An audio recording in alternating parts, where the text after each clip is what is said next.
What do LLinusLLove, OTB Red Baron, and Bowser have in common? We'll get back to that after a short travel back in time.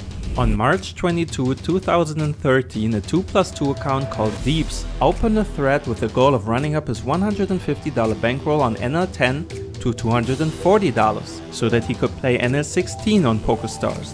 The screen name? LLinusLLove. Around the same time, OTB Red Baron posted a graph of his 8-tabling session at NL10K, where he made $40,000 on a single day. 5.5 years later, both of these guys are the endbosses of No Limit Hold'em and meet for a heads-up session on Pokerstars' 5100 tables. In one of their hands, Linus opens Ace-7 off and OTB calls. Linus c-bets on King 8-4 suited and OTB calls again. On a turned ace, Linus chooses to check behind his top pair. The river is the 7 of hearts, and OTB bets 3 times pot. To many, this line isn't surprising. What's happening is that OTB is making use of his nut advantage on the river. After Linus checked back his hand on the turn, he is unlikely to still have hearts on the river, since he would likely barrel a flush draw on the turn. This is confirmed by the solver strategy, which has Linus check back only 23% of all flush draws on the turn. As a result, his range on the river only includes around 2% flushes. OTB on the other hand, check calls 60% of his flushes on the flop, which makes his river range consist of almost 5% flushes here. Adding to that, he also has a bunch of 5-6 offsuit hands, which also check called the flop and are now a straight. With such an advantage in nut hands, he's best served by overbetting his best hands, plus some bluffs. This leverages the fact that Linus has to call some percentage of his hands, otherwise OTB would print money with his bluffs, and these hands will pay off OTB's value hands big time.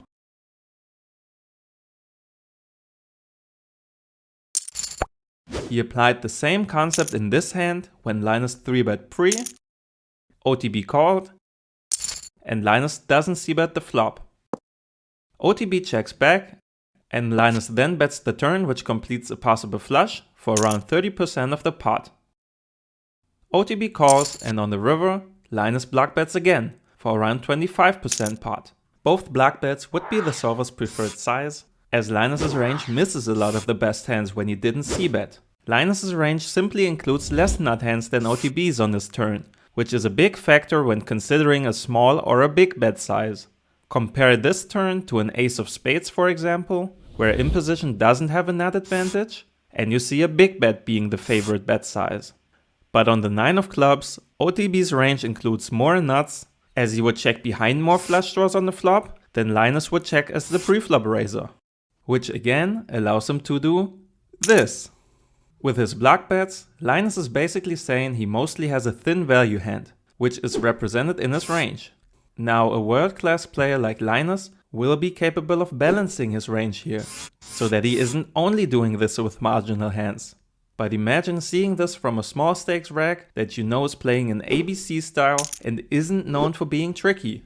You could almost always expect them to bet big when they do happen to have a flush here, because they want to get value. In that spot, they would practically be capped.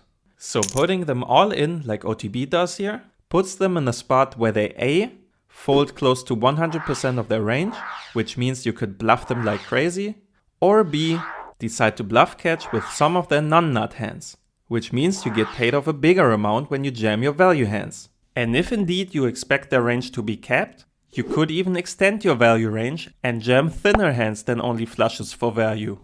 Making use of these situations in which your range has a nut advantage because your opponent is partly or completely capped can add a huge extra to your win rate. But instead of waiting for these situations to appear, what if you could force them to happen more often? This is what I call the OTB special. Why?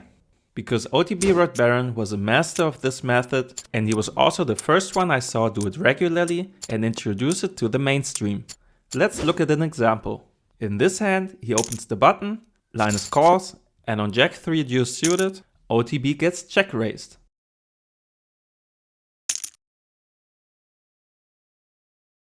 He calls, and the turn again brings in the flush. Linus decides to check. OTB now goes ahead and bets a small sizing of 30%, which is also the solver's favorite, since it allows him to bet hands as thin as Jack-X and even 9x. And not only does it force Linus to defend hands as weak as Queen 3 and Ace Deuce, while also getting him to fold equity with open-ended straight draws like 4-5, it also forces him to raise the majority of his flushes, especially the high ones.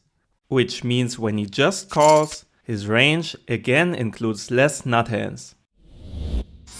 In which case, an overbet is a great choice for a bet size. The OTB Special.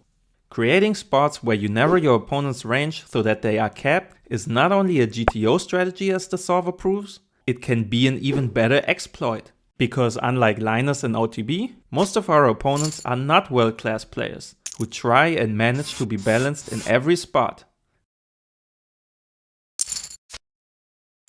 So in reality, people would tend to play strategies that are much purer, which means in some spots they never have any nut hands. Exploit that and the profit is all yours. If you apply this, your opponents, just like OTB's, Linus's and Bose's opponents, will have to perform above their standards or they will get completely crushed. If you want to see OTB leverage his nut advantage to an even more extreme level, this video will be exactly for you.